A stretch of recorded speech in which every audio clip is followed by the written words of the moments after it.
हर हर महादेव।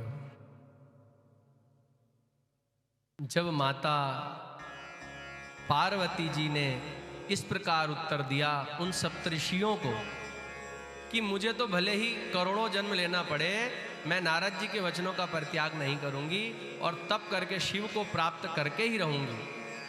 तब उन्होंने कहा, हे जगदम्बे, हमें क्षमा करें। आप और भगवान शिव तो प्रकृति और पुरुष है, ये सारा जगत ही शिव शक्त्यात्मक है। शीघ्र ही भगवान शिव जी से आपका विवाह होगा। और जगदम्बा की जय जयकार करते हुए सप्तऋषि गण बड़े आनंद से कैलाश पर्वत की ओर गए। और जब कैलाश पहुंचे तो भगवान शिव जी को कहा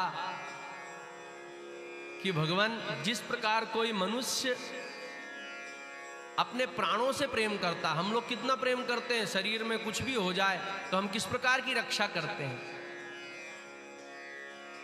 प्राण चला जाएगा तो ये शरीर किसी काम का है क्या? प्राण गया कि शरीर को घर वाले ही जला देंगे।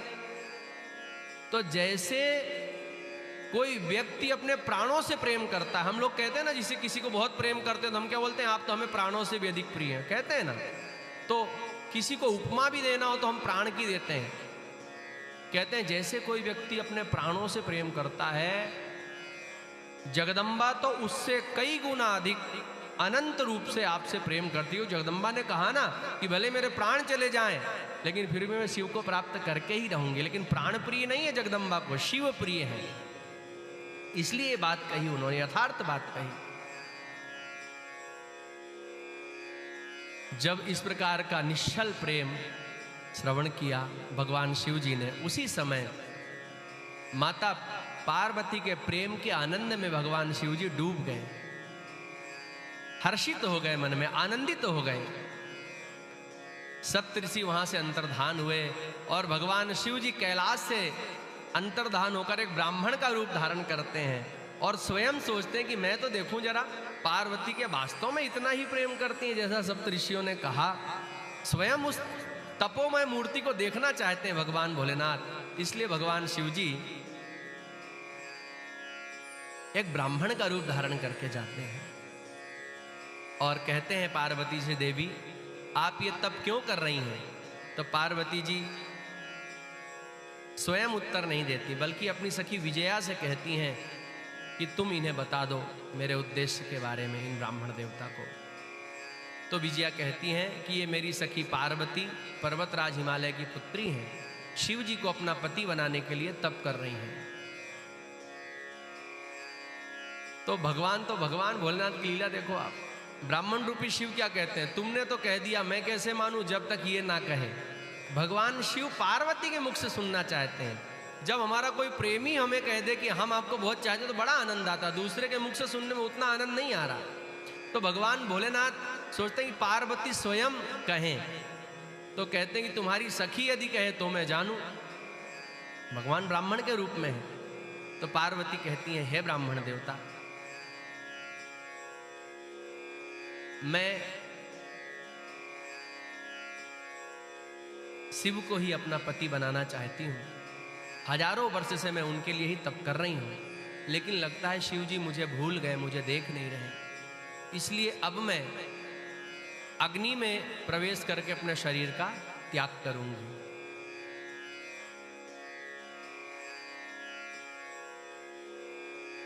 ब्राह्मण रूपी भगवान शिव जी कहते हैं, अरे देवी, तुम तो बहुत ही सुंदर हो, बड़ी सुकोमल हो, ऐसे कैसी बातें कर रही हो?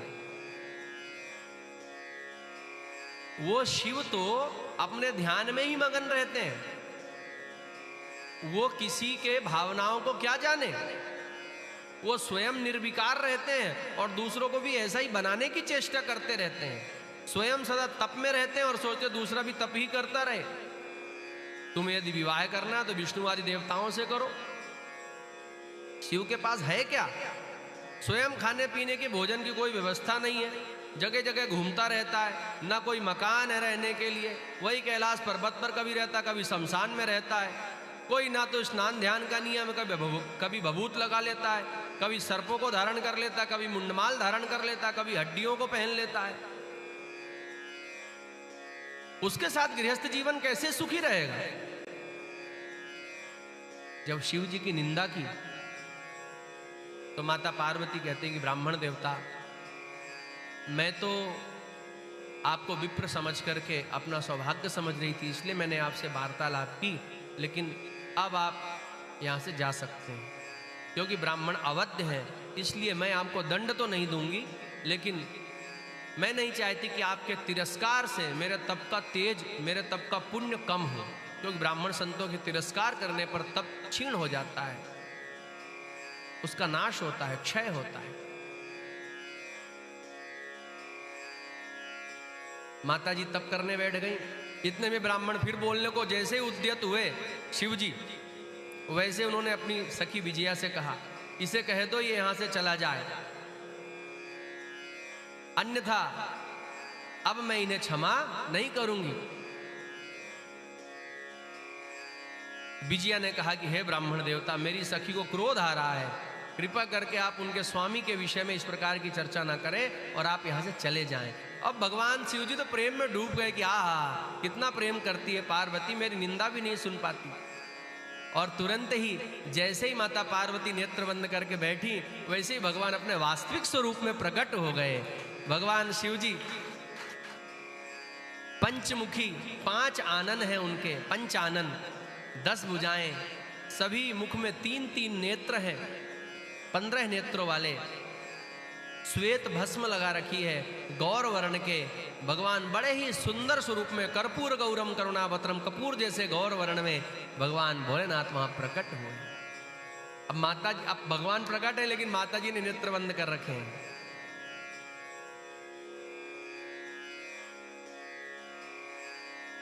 भगवान शिव जी प्रकट हुए, माता जी नेत्र बंद कर रखती हैं, तो भगवान शिव जी सोचते हैं फिर से ब्राह्मण रूप में ही आ जाना ठीक है, ये मुझे देख ही नहीं रही, तो ब्राह्मण रूप में है और कहते हैं हे देवी मेरी बात तो सुनो। ब्राह्मण रूप में आ गए, कहते हैं हे देवी मेरी बात तो सुनो।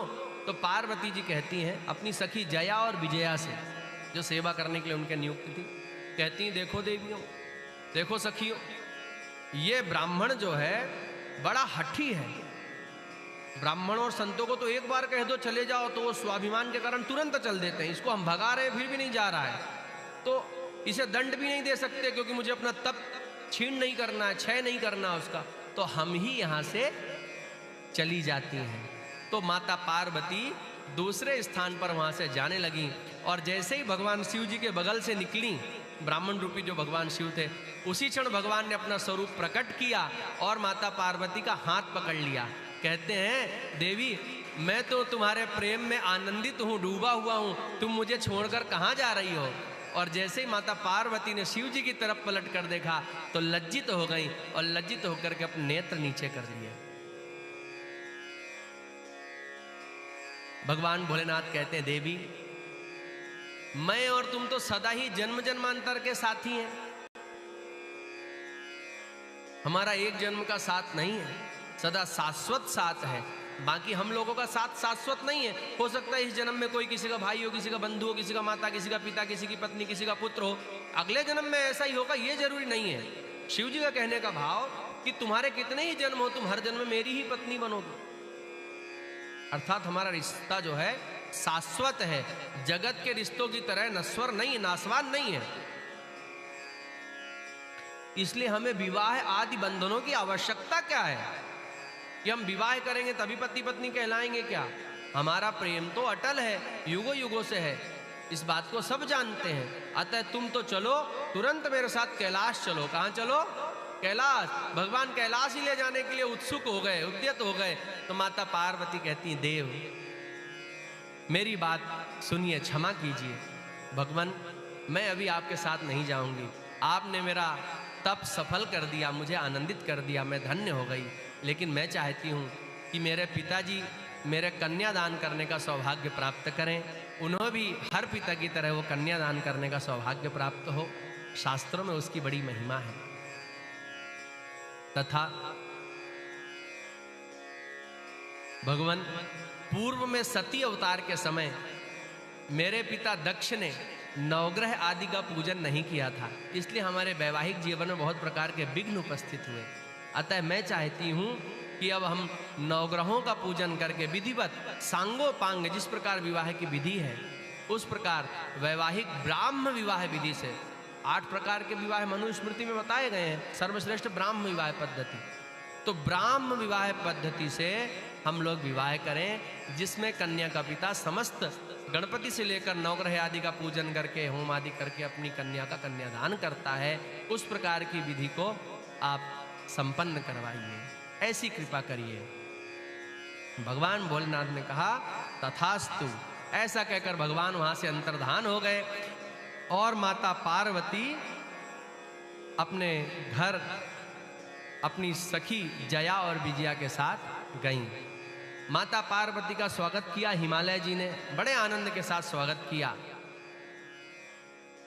और जब स्वागत किया, माता पार्वती ने बताया कि मेरी तपस्या सफल हो गई है, भगवान मुझ पर प्रसन्न हो गए हैं।